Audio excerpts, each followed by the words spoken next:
Gentlemen, both and neither. Friends of different species. Any dogs that are passing by at the moment.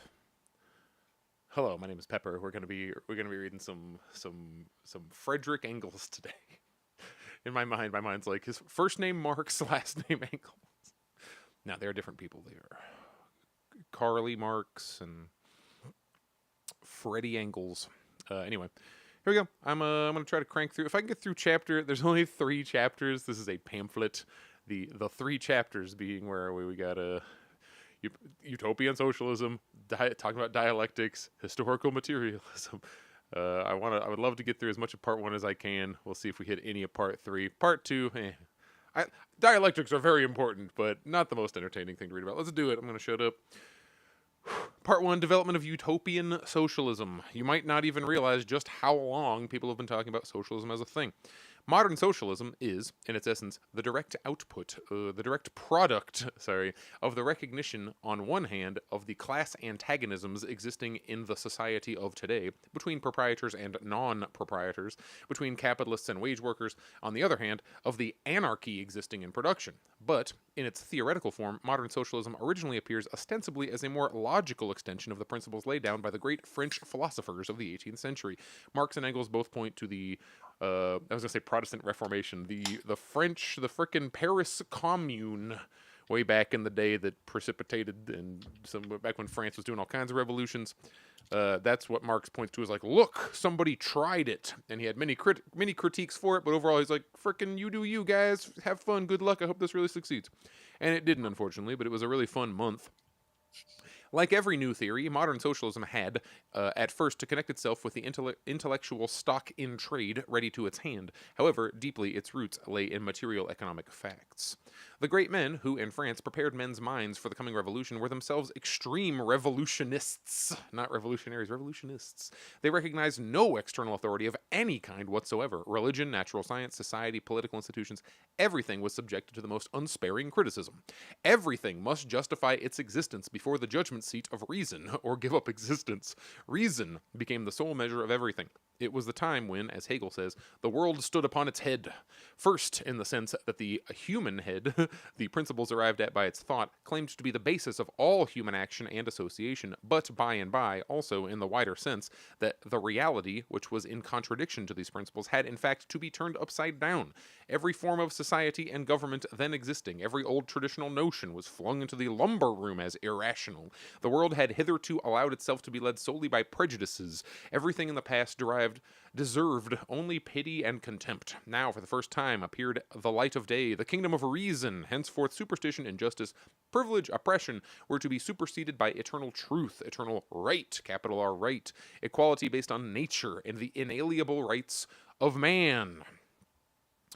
We know today that this kingdom of reason was nothing more than the idealized kingdom of the bourgeoisie. So when he talks about that, you have to put yourself in a mindset that in the 1800s and every year previously, you had like the priest class. Like people weren't walking around with religion as like, oh, you know, I'm a Catholic and I'm a... No, you'd fucking kill people over this. Like this was your whole life was based on God, and a guy who God picked runs your country. He's called a king, and then he answers to God's really special guy called a pope. And I know we still have those institutions today, but they're not treated in the same way. It's really about business. We have sublated that. We've had our bourgeois revolution. We just haven't had our proletarian revolution.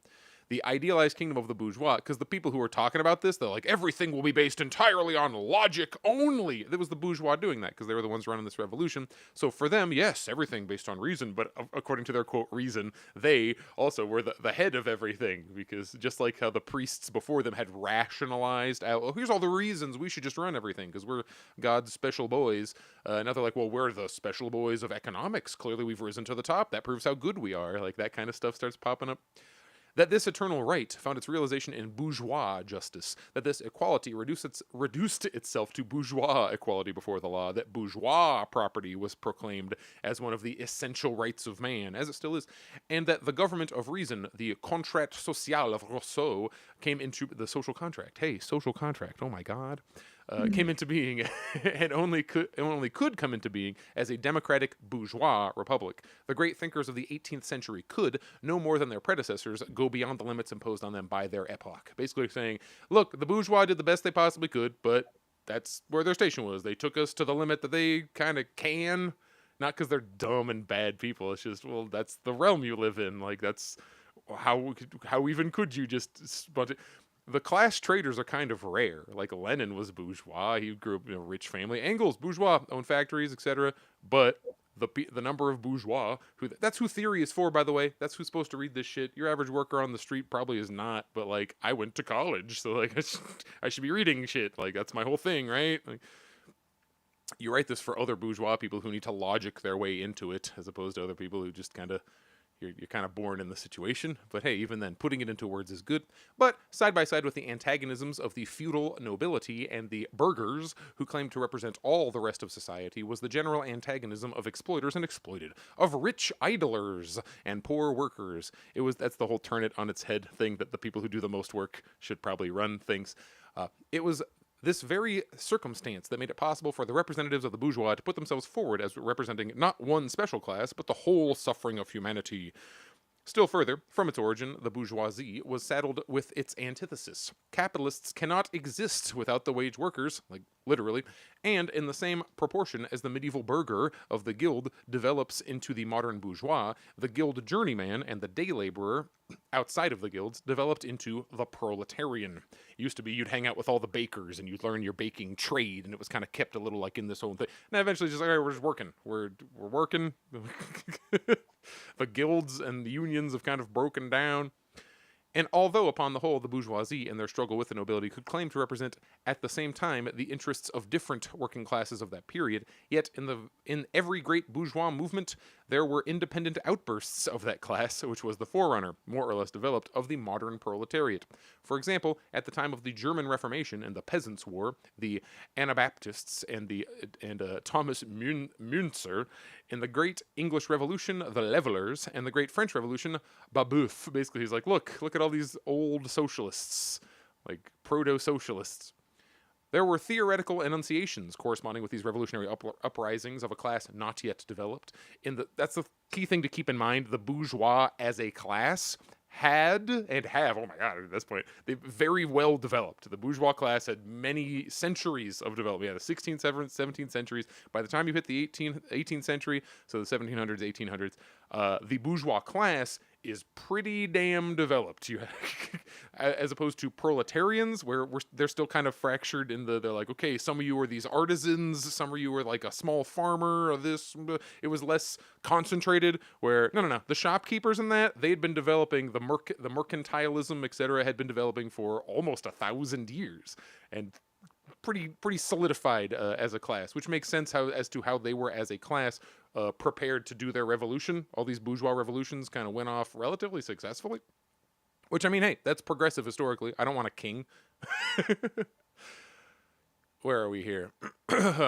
In the 16th, 17th centuries, utopian pictures of ideal social conditions in the 18th century, actual communistic theories by Morelli Mabley. Never talk about these people anymore, and there's a reason. The demand for equality was no longer limited to political rights. It was extended also to the social conditions of individuals. It was not simply class privileges that were to be abolished, but class distinctions themselves. A communism, ascetic, denouncing all the pleasures of life. Spartan was the first form of the new teaching. Then came the three great utopians, Saint-Simon, to whom the middle-class movement, side by side with the proletarian, still had certain significance, Fourier, and Owen. I like Owen the best. He's the most interesting to me. Who in the country where capitalist production was most developed, England, and under the influence of the antagonisms begotten of this, worked out his proposals for the removal of class distinctions systematically and in direct relation to French materialism. So you got these Brits like, the French are onto something. We are very rich and powerful. We're going to try to do it. One thing in common to all three, not one of them appears as a representative of the interests of that proletariat which historical development had, in the meantime, produced. Like the French philosophers, they do not claim to emancipate a particular class to begin with, but all humanity at once. Very nice. Like them, they wish to bring the kingdom of reason and eternal justice, but this kingdom, as they see it, is as far as heaven from earth, from that of French philosophers. For, to our three social reformers, the bourgeois world, based upon the principles of these philosophers, is quite as irrational and unjust, and therefore finds its way to the dust hole quite as readily as feudalism and all the earlier stages of society. In pure reason and if pure reason and justice have not hitherto ruled the world, this has been the case only because men have not rightly understood them. What was wanted was the individual man of genius who has now arisen, who understands the truth. The great socialism explainer will descend and tell us all the things we need to hear, and then we'll have our true, fantastic heaven on earth, etc. That he has now arisen, that the truth has now been clearly understood, is not an inevitable event following of necessity in the chains of historical development, but a mere happy accident. Oh, hooray, Christ came back. He might just as well have been born 500 years earlier, and might have then spared humanity 500 years of error, strife, and suffering. Do you see what Engels is getting out here? How he's like, they're talking about this unique, someone coming to save us. If only the guy who came to save us would have come 500 years earlier, this whole thing would have been fucking wrapped up, man. He's making fun of it because development is a thing that has to happen. It's not that we need to suffer, and especially in 2024, 2025, we are quite developed enough that you don't have to do any of this shit anymore. We got enough food, we got enough land, we got enough everything. We have the capability to electrify the entirety of the world. Everybody can have a fucking air conditioner. It doesn't matter. We can do that now with current Earth technology, where at the time you can make an argument of no, we don't have the stuff yet.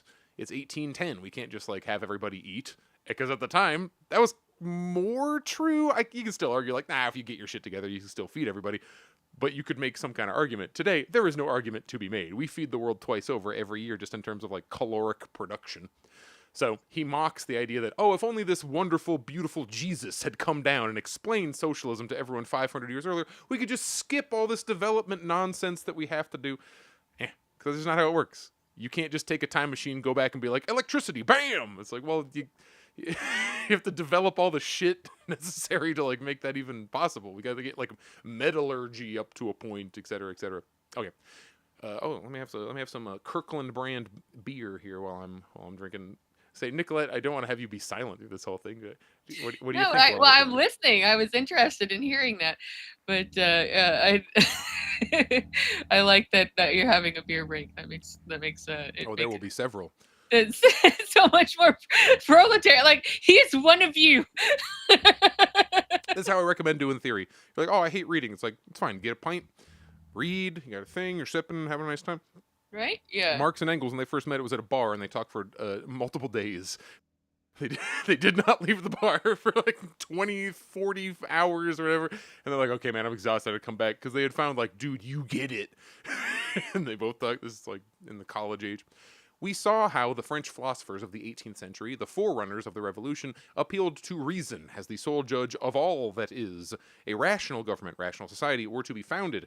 Everything that ran counter to eternal reason was to be remorselessly done away with. Sounds like the Vulcans we're talking about.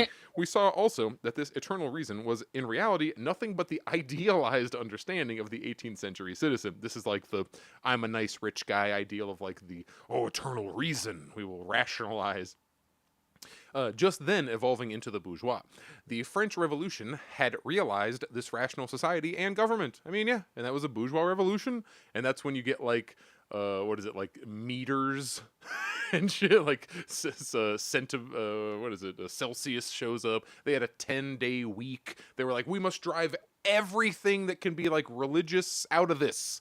Fuck this 7-day week. That's a Christ thing. We're making it 10 days and 10 months.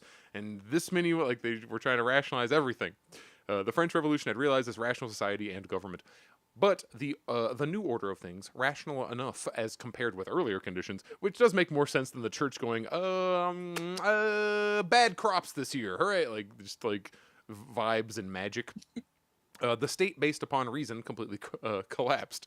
Rousseau's contrat social had found its realization in the Reign of Terror, from which the bourgeoisie, who had lost confidence in their own political capacity, had taken refuge first in the corruption of the Directorate, and finally under the wing of the Napoleonic despotism.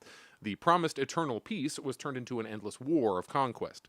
The society based upon reason had fared no better. The antagonism between rich and poor, instead of dissolving into because they didn't try to end class, they didn't try to fix like production, like, hey, these 10 guys do all the work and then this one guy gets hundreds will work and one man gets the money. Like, you didn't address that, so shit didn't get better fundamentally. And like, how come things are still wrong? All right, we have to find more dudes to hit with the guillotine. Like, we had to start killing people. If we kill enough people, eventually society will just even out, man, because they didn't really know what they were doing. They're just like reaching in the dark. They hadn't yet got, well, they hadn't read Engels. There were no solutions yet. He wasn't like alive and working yet. The antagonism between rich and poor, instead of dissolving into general prosperity, had become intensified by the removal of the guild and other privileges. Basically, they weakened what we would call like union protections today, but those union protections were backwards and holding back production. But now you're just thrown into the great mass of laborers where you're like, cool, I get to work 15 hours a day. This is going to kick ass. The removal of the charitable institutions of the church. Because, yeah, the church had too much power. Part of that being it could hold on to your food. Like, the only NGO was the church back in the day doing charity stuff. And they're like, church, we will remove these backward superstitions, but then you lose your food bank also. So there's like, you haven't really done anything for us fundamentally, but you've moved a lot of, like, you've rearranged a lot of furniture on the Titanic here. The freedom of property from feudal fetters, now veritably accomplished, turned out to be, for the small capitalists and small proprietors, the freedom to sell their small property, crushed under the overmastering competition of large capitalists and landlords to these great lords, and thus, as far as from the small capitalists and present proprietors were concerned, became freedom from property. The development of industry upon a capitalistic base made poverty and misery of the working masses conditions of the existence of society. Just everybody's fucked now. Cash payment became more and more in Carlyle's. Oh yeah, because you used to do payment in kind, where not quite barter, but the idea of like regular, very broke people dealing with money just didn't happen. You didn't have money. It'd be, okay, well, at the end of the year, my harvest, I'm gonna give a certain amount to this guy, a certain amount to this. The idea of getting paid just in cash was weird, but that is now the norm. That was now the norm in whatever's, because that you developed capitalism, right? Formerly, the feudal vices. Oh, hold up a second. I'm skipping a thing. Cash payment became more and more, in Carlyle's phrase. See Thomas Carlyle passing. The sole nexus between man and man. We'd reduced ourselves to purely economic relations. The number of crimes increased from year to year. Formerly, the feudal vices had openly stalked about in broad daylight. Though not eradicated, they were now at any rate thrust into the background. In their basically, it's like all the hoeing and drinking and drugging was was pushed back to the right out. Just don't worry about that. Well, it was still happening. Just you didn't talk about it. Bourgeois vices, practiced in secret, began to blossom all the more luxuriantly. Oh yeah. So the opposite. Like, the pearl stuff got shoved in the back, and the bourgeois are just out in public, like, look at me, look at all my. Trade became to a greater and greater extent cheating. The fraternity of the revolutionary motto was realized in the chicanery and rivalries of the battle of competition. Suddenly all of our hoity-toity ideals fall apart when we're on the open battlefield of the market. Oppression by force was replaced by corruption. The sword, as the first social lever, by gold. The right of the first knight was transformed from the feudal lords to the bourgeois manufacturers. Prostitution increased to an extent never heard of. Marriage itself remained, as before, the legally recognized form, the official cloak of prostitution. Wow, this is him saying, like, you're just buying a wife back in this is prostitution with extra steps. Yep. Wow. And moreover, was supplemented by rich crops of adultery. They'll talk about how, like, the bourgeois, their main pastime is trying to bang each other's wives. It's like, yeah, if you just look through history, that's just what everyone's doing. But you also had in that span of a lot of people, a lot of men knowing that they could transfer their property or set things up in their wives' names. Yeah. That was actually popularized by pirates. They literally did that. Like that was something that was not You can't take my money. completely That's my wife's money. right. Exactly. Yeah. So if like anybody got in trouble for doing anything, they're like, I don't have anything. Everything is in my wife's name. I'm just a poor sad little boy. Yeah. So My net worth is like zero. In a word, compared with the splendid promises of the philosophers, the social and political institutions born of the triumph of reason were bitterly disappointing caricatures. All that was wanting was the men to formulate this disappointment, and they came with the turn of the century. In 1802, St. Simon's Geneva Letters appeared. In 1808, Fourier, and we're getting to our three utopians here, and though the groundwork of his theory dated from 1799, January 1st, 1800, Robert Owen undertook the direction of New Lanark, which is his utopia that he built. At this time, however, the capitalist mode of production, and with it the antagonism between the bourgeoisie and the proletariat, was still very incompletely developed. Modern industry, which had just arisen in England, was still unknown in France, but modern industry develops, on the one hand, the conflicts which makes absolutely necessary a revolution in the mode of production, and the doing away with its capitalistic character, conflicts not only between the classes begotten of it, but also between the very productive forces and the forms of exchange created by it. And, on the other hand, it develops, in these very gigantic productive forces, the means of ending these conflicts. If, therefore, about the year 1800, the conflicts arising from the new social order were only just beginning to take shape, this is like when, quote, capitalism, capital C, like everyone becomes like the main mode of production is around 1800, bubbling around since the 1600s. It just wasn't like the main, because you still have like feudalism hanging around, like a bunch of people with like slaves and kings and shit are still like just all over the world. By the time you're at 1800, there are conflicts arising from the new social order just beginning to take shape, like the kind of stuff that we now just take for granted as, yes, this is the conditions of existence. They were kind of new at the time.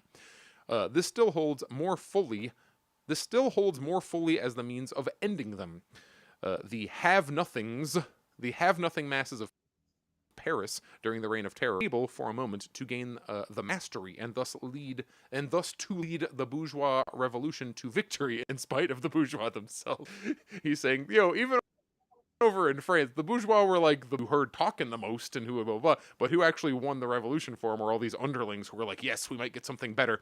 And then it happened, and everyone's like, where's the something better? Uh-oh. And thus nothing has really been solved. They did get rid of their king, but now it's just been replaced by, well, now I'm a really rich guy who essentially functions as your king. And in England, particularly, you had a very strong caste system still going on, where where class really dictated who you are and what you could do in society, or if anybody would even listen to you or It's one look of the at you. things that French Revolution was supposed to be of. But in doing so, they only proved how impossible it was for their domination to last under the conditions then obtaining. The proletariat, which then for the first time evolved itself from these have-nothing masses as the nucleus of a new class, as yet quite incapable of independent political action, appeared as an oppressed, suffering order to whom, in its incapacity to help itself, help could at best be brought in from without or down from above. So we're talking like, these poor people who need who we're getting back to like the Jesus must descend and explain how things could be better. These dumbasses. This historical situation also dominated the founders of socialism. To the crude conditions of capitalist production and the crude class conditions correspond crude theories. The solution of the social problems, which as yet lay hidden in undeveloped economic conditions, the utopians attempted to evolve out of the human brain. Let me just think my way to fucking socialism.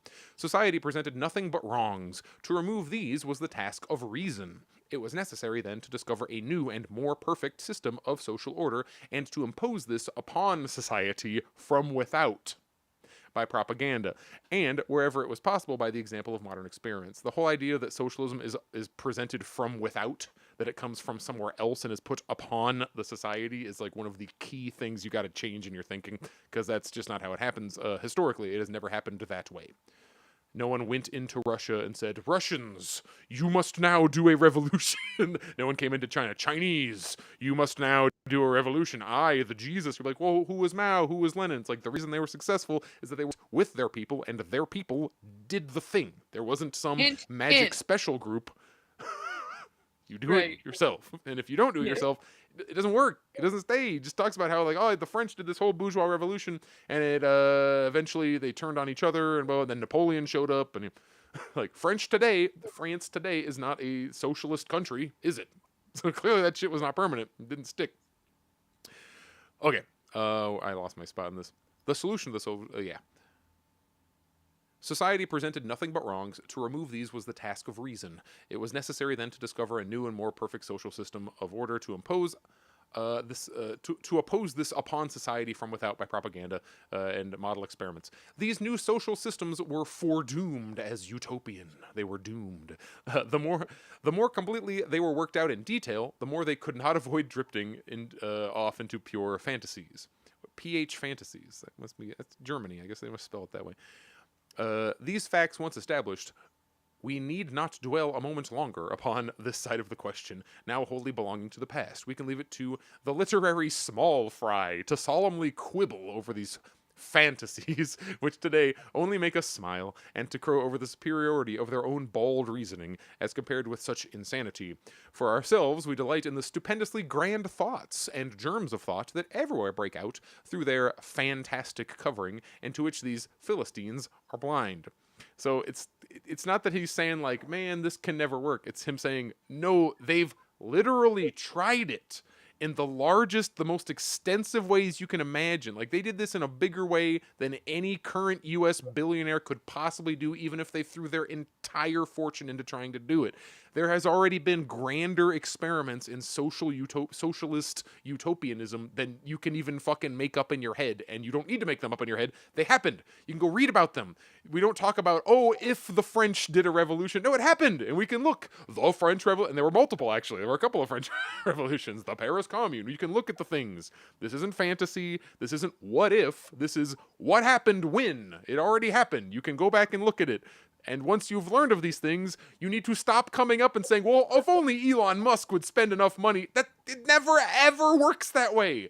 There is no rich man coming to buy socialism from America and sell it back to you. If so, ultimately it's a Hershey. scam. Yeah, it would ultimately be a scam. And we've got a comment in the chat. I think that really kind of says what you're saying. Gamer JM says, even the most marginal alleviation of burden from the working class will be clawed back by force if a corporation can profit from it. And Time Traveler agrees. And we agree. If you get an inch, they're gonna take a mile back. They might be. This is exactly how you get like company towns, and you get that Starlink town or whatever the hell that Musk is trying to implement. You ultimately, when they think their definition of utopia of like, oh, we'll give the people the gerbs and they'll be happy, and we'll give them the food also and they'll be happy. Ultimately, like a state penitentiary. Right, yeah. Ultimately, just results in them figuring out how to capitalize off of what they've created because they didn't get to where they are because they're good, generous people in the first place. And so that's what we're looking at. So yes, I think we're all in agreement that rich people bad. Let's hit him with the blitz here. That's the thing. Even if the rich people are extremely nice, they can't. It's not that they don't want to. It's not that the one night guy is going to like, oh, now I'm evil. It's here. We'll get 3 good examples here. Owen's the last one. He's my most favorite. Saint-Simon was a son of the Great French Revolution, as the outbreak of which he was not yet 30. So like in his childhood, he got to see it. Well, as a young adult.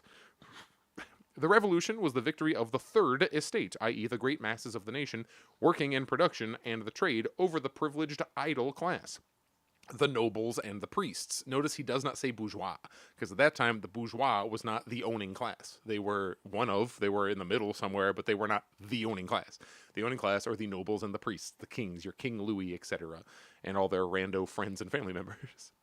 But the victory of the third estate soon, you ever hear about the fourth estate? The fourth estate's supposed to be the media. I'm going to distract myself.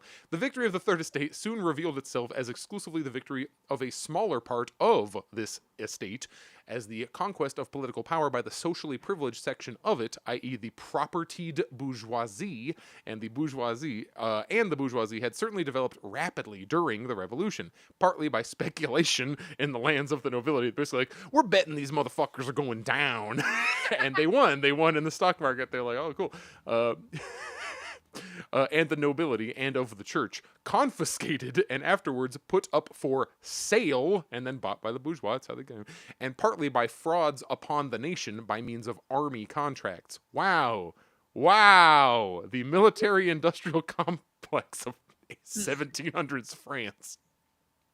It was the domination of these swindlers that, under the Directorate, brought France to the verge of ruin, and thus gave Napoleon the pretext for his coup. Like, he's like, "Yo, your country's fucked right now," and that's Right? why he can just roll in and be like, "What's up, everybody? I'm here to make France great again. My name is Napoleon." Yeah. Actually, shockingly easy to compare him to Trump, except he actually did things, and Trump is a huge pussy who doesn't do anything. Right. Hence. Hence, to St. Simon, the antagonism between the third estate and the privileged classes took the form of an antagonism between workers and idlers. The idlers were not merely the old privileged classes, but also all who, without taking any part in production or distribution, lived on their incomes, people who live on their investments. And the workers were not only the wage workers, but also the manufacturers, the merchants, and the bankers. Because they do work. They technically do labor. That the idlers had lost the capacity for intellectual leadership and political supremacy had been proved and was, by the revolution, finally settled. That the non-possessing classes had not this capacity seemed to St. Simon proved by the experiences of the Reign of Terror. Essentially, he's like, well, in the Reign of Terror, if the proles were going to come up and do their revolution, they would have, and they didn't, so those fuckers don't know how to do anything. I, the rich, important bourgeois man, St. Simon, will tell them how to live. I am coming down. I am the Jesus. I will descend. I will explain socialism to them, and then everything will be perfect. Then, who was to lead and command? Me, of course. According to St. Simon, science and industry. Both, so he's a tech bro. This is a tech bro in the 1800s. Both united by a new religious bond, destined to restore that unity of religious ideas which had been lost since the time of the Reformation, a necessarily mystic and rigidly hierarchic new Christianity. But science, that was the scholars, and industry, that was, in the first place, the working bourgeois, manufacturers, merchants, bankers. These bourgeois were, certainly, intended by St. Simon to transform themselves into a kind of public official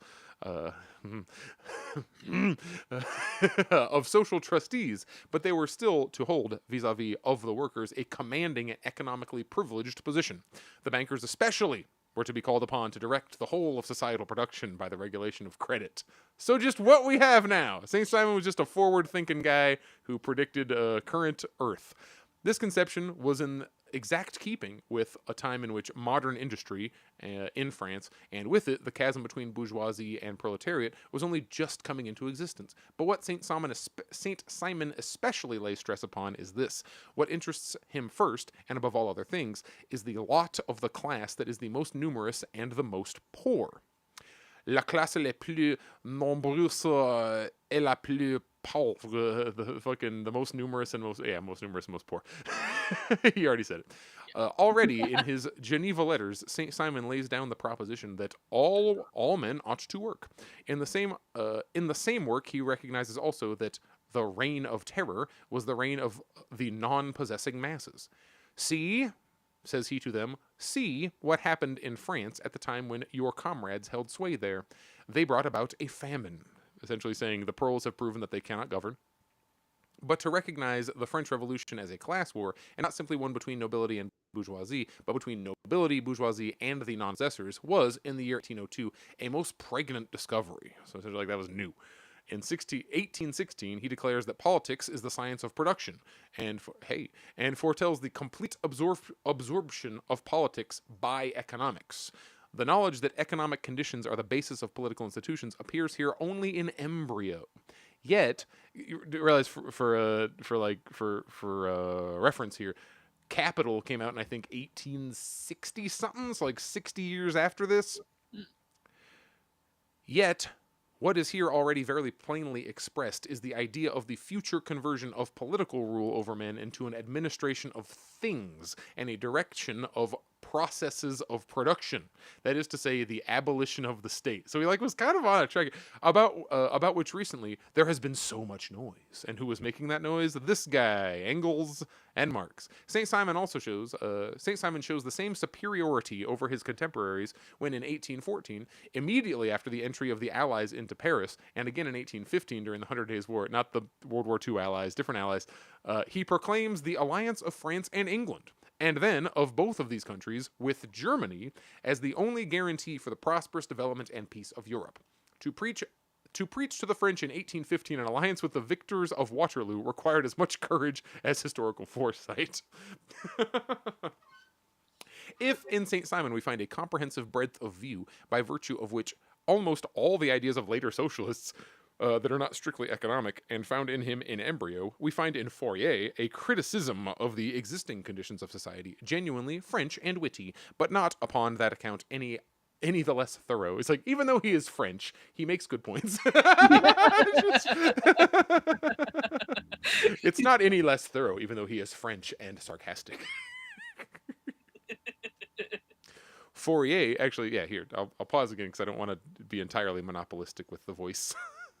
No, I think this is interesting because this is a lot of stuff that I have not yet read. So nobody's read it. That's the fun. Well, yeah, that's the thing. It's so heavy. That's kind of where I'm at. I get when we start talking about economics and stuff, I usually let you lead the conversation because I'm always just numbers. Remember, I'm not smart. I'm not special. I'm just decided to actually read it, which puts me in the 99th percentile of people who call themselves communist because nobody reads anything. Read it to be better than people. Just do it. Yes. Read it. You'll feel real smart. It's one of those things where it's you kind of, it's got to be the difference between reading it and living it. You become communist because you're mad about your life, but then you can go back and find out all this information. You can find out why. Been told to you already. Yeah, they've worked through the thing. That's the only reason I do this. Not because I joke when I say it makes me better than you, because it fucking doesn't. It's just, it is shocking to me how many people call themselves socialists and communists. You know who has definitely not read this? Zoran Mamdani. That motherfucker's never read a single sentence of this stuff. Right. Well, he doesn't even identify as socialist. Just the watered down democratic socialist or whatever. It shouldn't even. Just whatever kind of socialist gets you to vote for him in New York. Right. Sure. That's what he is, I guess. I accidentally to my friends did a name all their albums. I'm what's your favorite pamphlet? And that wasn't supposed to be a gotcha question. And I just was well, have you read State Revolution, you Socialism Giant, and they clearly had never even heard the titles of the shit I'm talking about. This isn't. We're on Marxists.org. It's free. You just type that in. You can read everything by everyone forever. Marxists.org. Okay, that's that's a good source. That's good for people to know because it's the most. It's hard to know where to break in as well. That's kind of the issue. We're also looking at is people don't know where to begin and. It's the most Web 1.0 looking website you've ever seen in your life. Here we are. Yeah, and it helps to have someone who knows what it is to explain it, I think, a little bit, too. Look at this shit. They even got Trotsky in here. Wow. Tell me you were born Probably in 2004. Probably it's never been updated. This is the original, like GeoCities website. Okay. Who do we wanna? Right? Yeah, Mark. So Sigmund what was it? Freud is in here. All right, what the fuck do we have by Sigmund Freud? Further reading: a lecture on the philosophy of life. All right, we can just go ahead and read. Okay, back to my nonsense. Fourier takes the bourgeoisie, their inspired prophets before the revolution. Because remember, at the time, the bourgeoisie was not really in power. They were a class, and certainly doing better than people with the have-nothings. But they're out there if we had it, here's all the shit we could do. Ha ha ha. And they're from the outside looking in beforehand, and now we've only ever known them in our lives as the ruling class. All right. Fourier takes the bourgeoisie and their inspired prophets before the revolution and their interested eulogists after it at their own word. He lays bare remorselessly the material and moral misery of the bourgeois world. He confronts it with the earlier philosophers' dazzling promises of a society in which reason alone should reign, of a civilization in which happiness should be universal, of an illimitable human perfectibility, and with the rose-colored phraseology of the bourgeois idealist of his time. He points out how everywhere the most pitifully The most pitiful reality corresponds with the most high-sounding phrases, and he overwhelms this hopeless fiasco of phrases in his mordant sarcasm. Is that to say that he thought people needed to be taught how to be happy? Well, it's because the bourgeois talk about, like, look, man, give us a shot. We're going to make this whole world so amazing. And he's like, well, here's your amazing world. What do you think? Let's look at what's actually happening. Fourier is not, it's like when rich people in America are like, America's great. And you just like, go like, well, what about Philly? What about Detroit? What about name a single town? What about anything? Fourier is not only a critic, his imperturbably,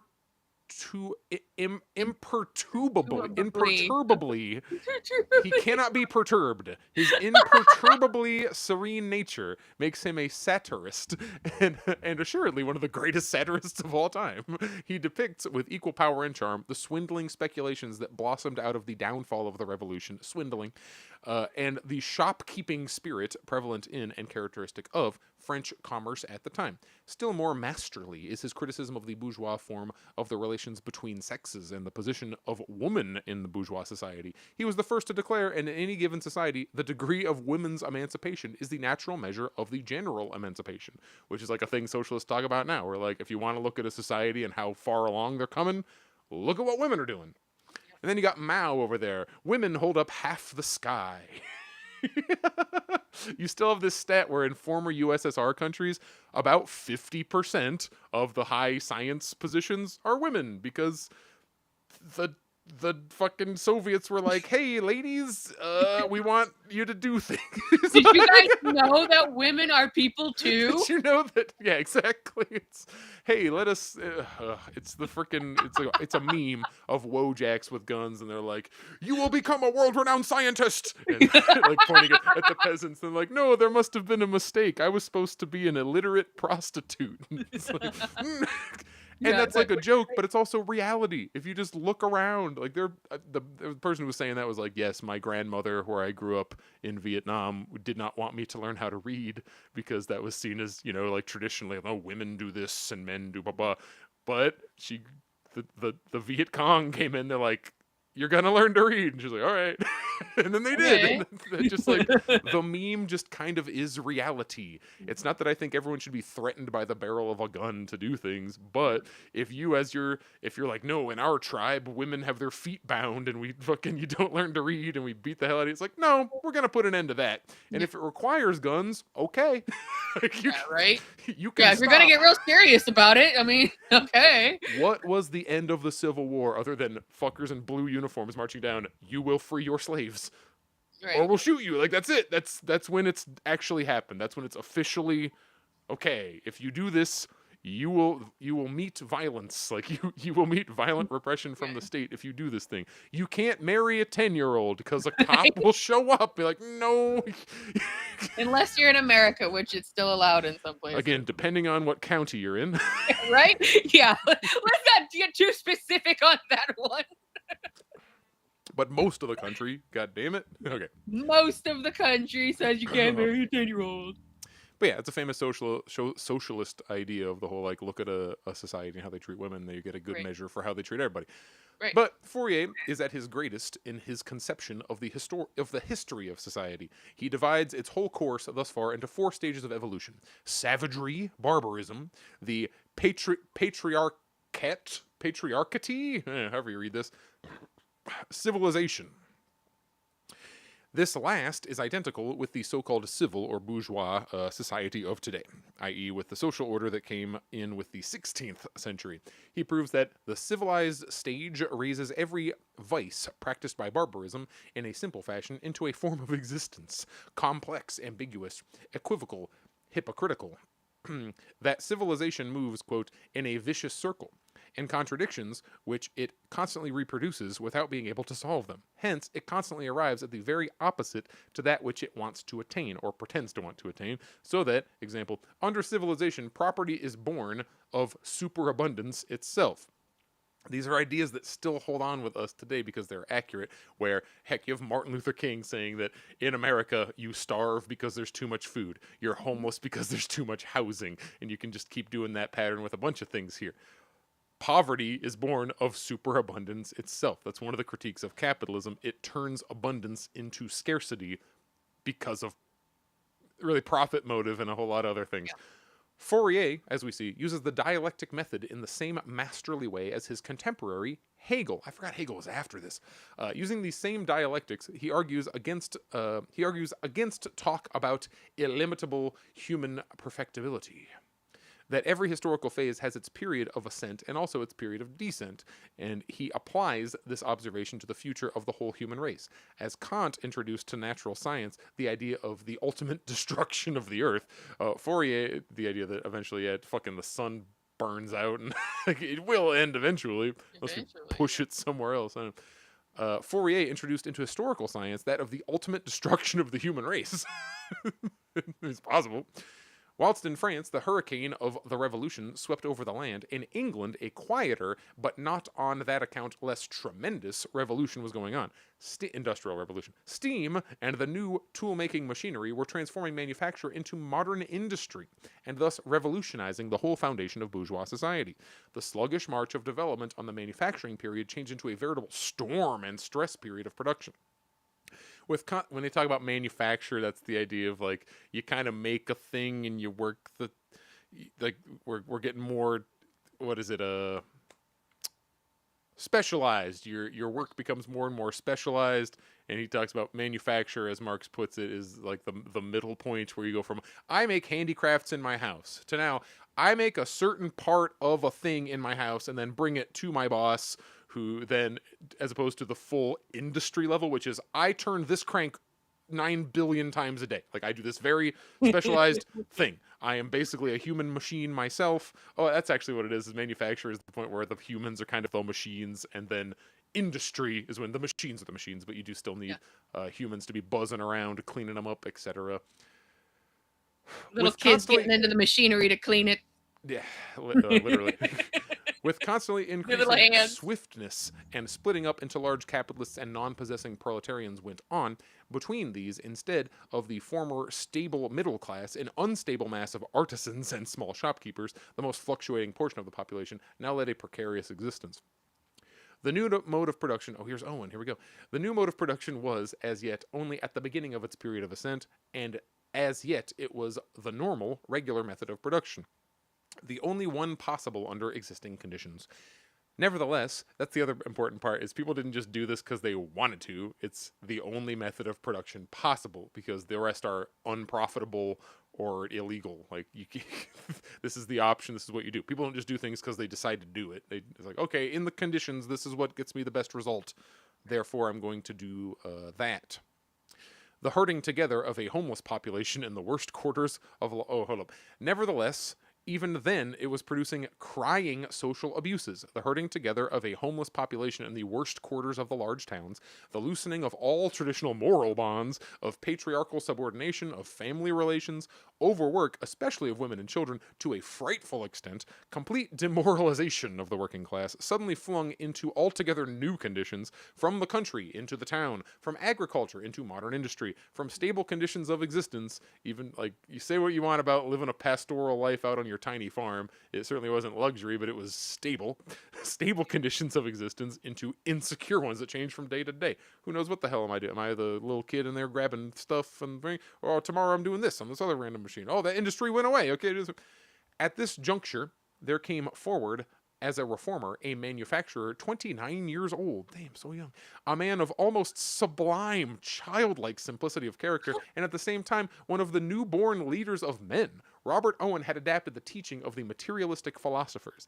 That man's character is the product, on the one hand, of heredity, on the other, of the environment of the individual during his lifetime, and especially during his period of development. Like, he grew up when he was watching, like, yo, shit is getting fucked up. Like, look at the condition people are in. So he grows up naturally like, why do we not make things better? Anybody with like a soul looks at this, is like, this is horrible. It's framed like the hero will rise. Like, that's what it sounds like. This is the good Elon Musk. Here he is. Everybody talks about like, oh, if only a really good rich guy. He did. He lived. He was real. And he had his whole life. He started at 29. Like, he's like a young guy doing all this. All right, in the Industrial Revolution, most of his class saw only chaos and confusion, and the opportunity of fishing in these troubled waters and making large fortunes quickly. Because when people are having a bad time, if you've got a little bit more, it's really easy to make some money if you're an opportunist, if you're smart. He saw in the opportunity of putting into practice his favorite theory, and so of bringing order out of chaos. He had already tried it with success as superintendent of more than 500 men in a Manchester factory. Manchester was, oh boy, is like that. It has a blue collar reputation because that was just a freaking den of misery if you're a factory worker. From 1800 to 1829, he directed the great cotton mill at New Lanark in Scotland as managing partner, along the same lines, but with greater freedom of action and with success that made him a European reputation. A population originally consisting of the most diverse and, for the most part, very demoralized elements. A population that gradually grew to 2,500. He turned into a model colony in which drunkenness, police, magistrates, lawsuits, poor laws, charity were unknown. And all this simply by placing people in conditions worthy of human beings, and especially by carefully bringing up the rising generations. He did basically public schools back in the day. He was the founder of infant schools and introduced them first in New Lanark, which is like his utopian town he made. At the age of 2, the children came to school, where they enjoyed themselves so much they could scarcely be got home again. Fucking fun daycare, baby. While his competitors worked their people 13 or 14 hours a day, in New Lanark, the working day was only 10 and 1/2 hours.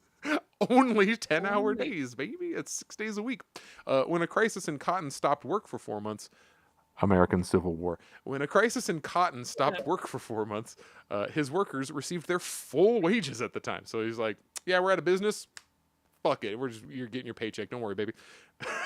and with all this, the business more than doubled in value, and to the last yielded large profits to its proprietors. So this is just the points that me, you, and everybody else makes, where it's like, look at this company where they just kind of pay people more than they really have to, and they're just nicer than they really have to be. And look, productivity is up.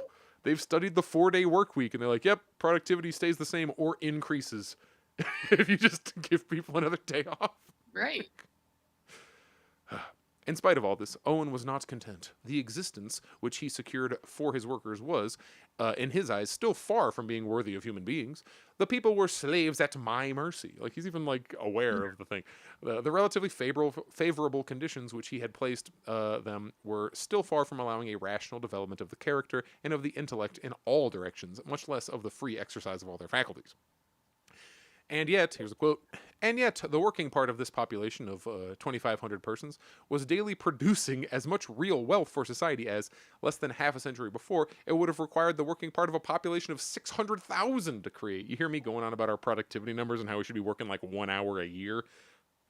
Same basic math here. It would take 600,000 people to hit the productivity of these 2,500 that work under like what would today be considered some still pretty bad conditions, but at the time we're like, oh my God, you're Silicon Valley, 100,000 a year, like the highest level of worker.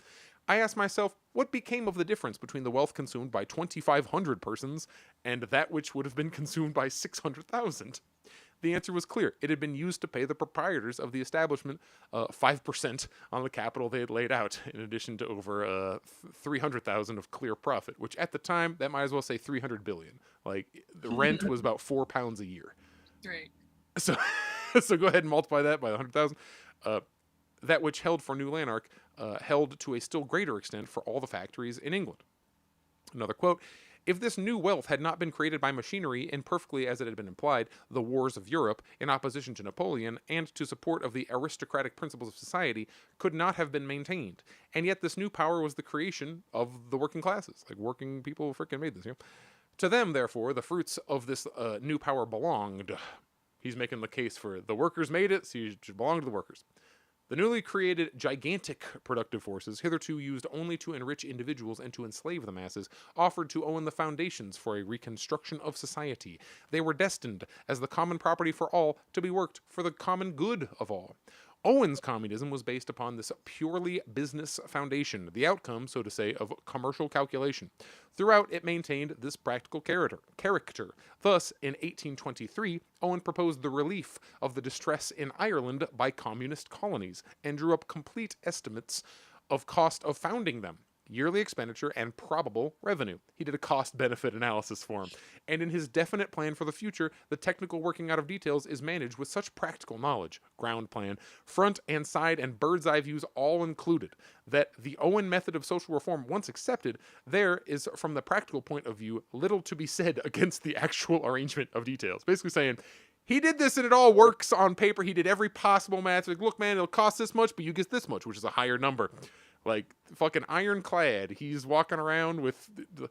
Imagine me, but if I had $1 quadrillion. Just going around making these same points. His advance in the direction of communism was the turning point in Owen's life. As long as he was simply a philanthropist, he was rewarded with nothing but wealth, applause, honor, and glory. He was the most popular man in Europe. Not only men of his own class, bourgeois, but statesmen, princes listened to him approvingly. But when he came out with his communist theories, that was quite another thing. 3 great obstacles seemed to him especially to block the path to social reform: private property, religion, and the present form of marriage. He knew what confronted him if he attacked these: outlawry, excommunication from official society, the loss of his whole social position. But nothing of this prevented him from attacking them without fear of consequences. So it's basically like, I don't give a shit if they drag me in the press, I'm doing this anyway, I'm rich. And what he had foreseen happened. Banished from official society with a conspiracy of silence against him in the press. They suddenly stopped talking about him in the fucking news. His ideas suddenly, ruined by his unsuccessful communist experiments in America, in which he sacrificed all his fortune. He turned directly to the working class and continued working in their midst for 30 years. Every social movement, every real advance in England on behalf of the workers links itself to the name of Robert Owen. He forced through, in 1819, after 5 years fighting, the first law limiting the hours of labor of women and children in factories. That was the 10 hours law, which, holy shit, that was, like I said, 5 years of battle. 5 years going back and forth in the equivalent of Congress, Senate, House, whatever the fuck, to limit women and children, only women and children, to 10 hours a day.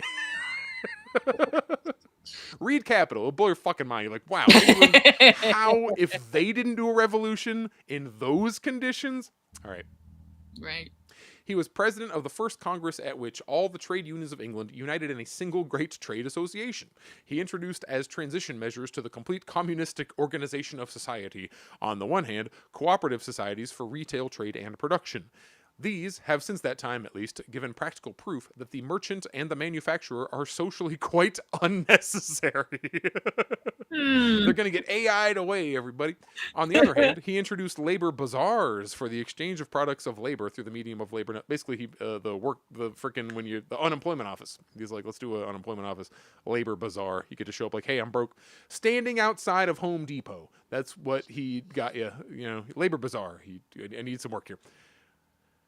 Oh yeah, through the medium of labor notes. He was trying to do his moneyless thing, right? Whose unit was a single hour of work, which is the thing Marx talks about. He's like, maybe we could pay you in, like, you did 5 hours labor, because you can't, like, then magic that into being more than 5 hours labor, because I don't even think that's a good idea anymore. Anyway, institutions necessarily doomed to failure, but completely anticipating Proudhon's Bank of Exchange of a much later period, and differing entirely from this in that it did not claim to be panacea for all social ills, but only a first step towards a much more radical revolution of society. So right here, this is them shitting on Proudhon, who, a lot of people who think that they are Marxists, communists, etc., just quote Proudhon, who he's not the guy. He is like a watered down, wrong version of Marx that everyone seems like. If you ever hear "property is theft," that's a Proudhon quote. That's not Marx. Proudhon says property is theft, but that gets thrown around as like, oh yes, Marxist, communist, blah, blah, blah. But he puts that out there to be like, look, Proudhon, Owen literally tried the thing you're talking about, and it did not work. You don't have to wonder, oh, if only we could. No, he tried it. He did that. Didn't work. The utopian's mode of thought has for a long time governed the socialist ideas of the 19th century and still governs some of them. Until very recently, all French and English socialists did homage to it. The early German communism, including that of Weitling, was of the same school. To all these, socialism is the expression of absolute truth, reason, and justice, and has only to be discovered to conquer all the world by virtue of its own power. If you just figure out the right combo of things to say, you rule the whole world here, and it will win. As an absolute truth is as an absolute truth is independent of its time, space, and of the historical development of man. It is a mere accident when and where it is discovered. With all this, absolute truth, reason, and justice are different with the founder of each different school, and as each one's special kind of absolute truth, reason, and justice is again conditioned by his subjective understanding, his conditions of existence, the measure of his knowledge, and his intellectual training, there is no other ending possible in this conflict of absolute truths than they shall be mutually exclusive of one another. Over and over, you get a new Jesus saying, I'm the true socialism understander. If you just listen to me from without, we're going to put in this system that I thought up that's much better than whatever you came up with there. Hence, nothing could come. Hence, from this, nothing could come but a kind of eclectic, average socialism, which, as a matter of fact, has up to the present time dominated the minds of most of the socialist workers of France and England. How much has changed since then? Nothing. Hence, a mishmash, allowing the most manifold shades of opinion, a mismatch of such critical statements, economic theories, pictures of a future society by the founders of different texts, as excite a minimum of opposition. A mishmash, which is the more easily brewed to more definite sharp edges of the individual constituents are rubbed down in the stream of debate, like round pebbles in a brook. To make a science of socialism, it had first to be placed upon a real basis. Okay, and that's the chapter. It's been an hour, so I'm not going to. It sounds like Owen. Next week. Yeah, well, yeah. Had Owen had not met so much resistance by, and obviously you could see where they were using the media as just like today, using the media as their own, state propaganda for and against him. That, if he were allowed to do things the way that he wanted to do and continue to do it, there may have been a there, that could have influenced the direction of only within Owen's realm of influence, which was limited to what Owen specifically ran. Because remember, everyone around him saw, oh wow, Owen's factory is doing very well. It is making lots of money. But then they would go, yeah, but if you cut your labor cost by this percent, then you could move this percentage of your money from what the hell is it? From freaking movable capital to immovable capital, etc. Right. It's like basically they're like, well, why aren't you getting all the money you could get in this situation? Because nobody copied him. Well, even if some people did, it's like a small bit. The whole of production did not gear itself towards, yeah, but if you just pay people like a nice amount, everything will be fine. That's what we want today. That's what the socialists today want. They want slightly nicer treatment from their ruling class. And Engels is just railing against it. It's like, look, man, the best you can get is to be treated nicely temporarily by like one of these guys. But if the relations of production do not change, why would the relations of production change? And then the capitalists look at these models and find out other ways that they can exploit the work and draw out more capital. So it's, ultimately being used for nefarious purposes. But yes, that is, you are now educated. So that was chapter 1 of, what was the title? We got Frederick Engels' Socialism, Utopian and Scientific. We've now read the utopian chunk of it, where he goes through and decries the general idea of, oh, if only someone could just explain it in the right, correct way. Because that's what we've had a series of. And in the past, it's been primarily bourgeois talking about this, because they're the ones who have the time to sit and study and read books and think about like society and philosophy and all this shit. But it's now been very much accessible to a whole lot of us for well over a century at this point. Like this was the cutting edge of socialist theory in the 1880. I think it says he put this thing out.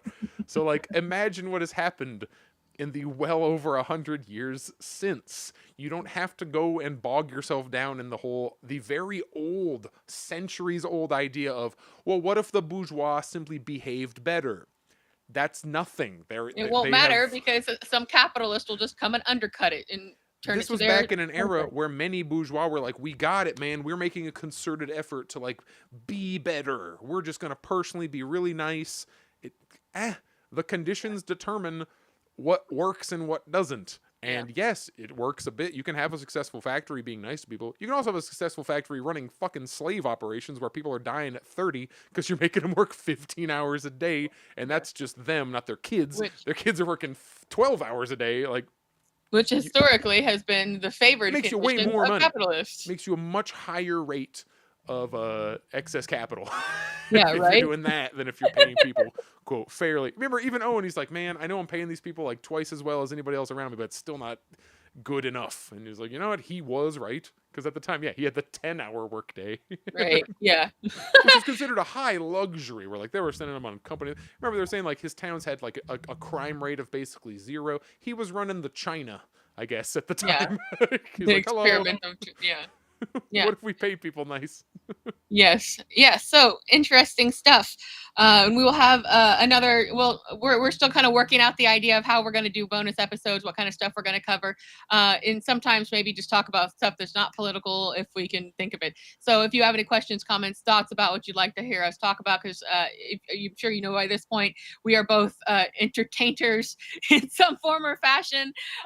So we can talk about some of the other stuff we do sometimes as well. We're working it out, but we will be back with you for our regular show next week, and perhaps another reading or a second show. We don't know just yet. Again, still working it out. So again, you can hit us on all of our socials if you want to talk to us. Follow us on all of them, and you can see our entire archive on YouTube and Rumble. So thank you for joining us for this bonus episode, and we will see you next week. So Thanks, take care, everybody.